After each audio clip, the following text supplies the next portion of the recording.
Les amis, je suis ravi de vous retrouver pour une nouvelle vidéo. Aujourd'hui, on va parler du chapitre 16 de Dragon Ball Kakumei qui nous présentait la suite des aventures de Frost qui passe un véritable sale quart d'heure aux côtés de Hit. Hit attend d'ailleurs des choses de Frost et on retrouve surtout Boo qui s'est retrouvé malencontreusement dans le royaume des démons et on a le droit à la présentation de ce qu'est le royaume des démons. On nous explique que ce royaume de démons est doté de démons primaires, de Makaio et de Makaioshin.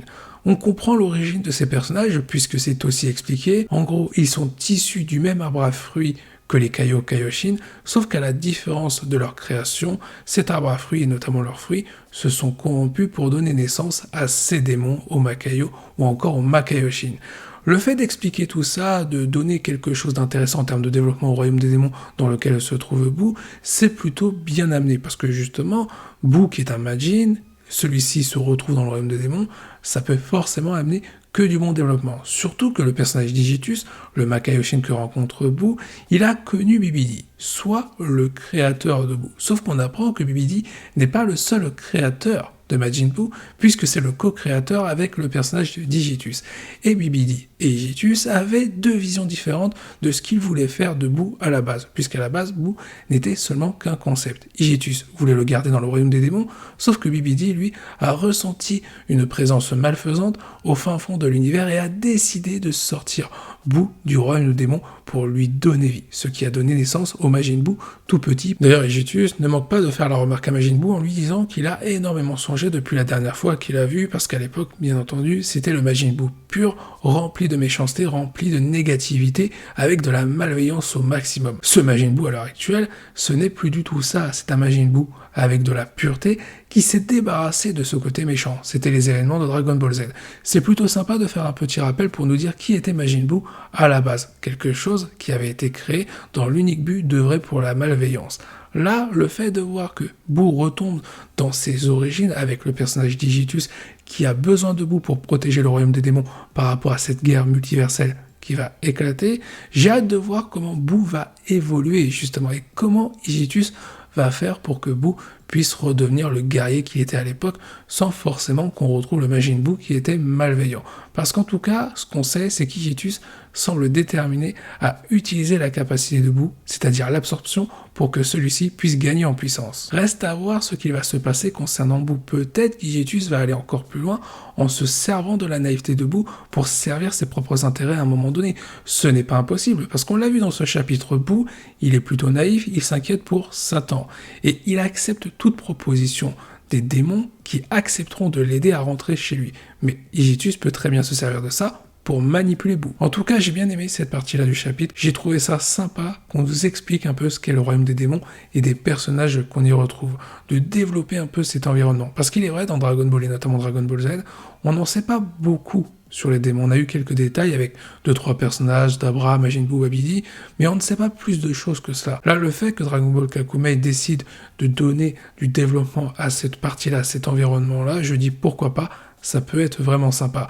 Et j'ai hâte vraiment de voir comment ça va évoluer par la suite, que ce soit Boo, les intentions réelles d'Igitus, s'il y a quelque chose derrière, au-delà de la défense du royaume des démons. Parlons maintenant du personnage de Frost, c'est le deuxième sujet de ce chapitre, Frost, qui est aux côtés de Hit, et il y a 5 mois qui se sont écoulés depuis que Frost s'est fait éclater la tronche, disons-le par Hit. Frost était dans un sale état, il a été dans le coma durant 5 mois, il a été obligé d'économiser son énergie pour pouvoir survivre. Et il a retrouvé sa forme initiale, et d'ailleurs, Hit lui en fait la remarque. Alors, Hit, à ce moment-là, aurait pu très bien laisser à l'abandon Frost, parce qu'on se souvient, Frost était en mode pot de colle pour se servir de Hit afin d'évoluer et gagner en puissance, sauf qu'on se rend compte que Hit est toujours aux côtés de Frost. Il aurait pu très bien l'amener en prison, l'amener près de l'ordre galactique, il aurait pu faire quelque chose de Frost pour lui faire payer ses crimes. Mais au lieu de ça, il va faire pire, Hit. Il va ramener Frost sur une planète que celui-ci a tout simplement abandonnée avec des actes de piraterie qu'il avait fait à l'époque. Il va faire payer Frost de ses erreurs passées en le confrontant directement aux populations, et notamment à une population, celle de la planète, qui va vouloir se venger de lui.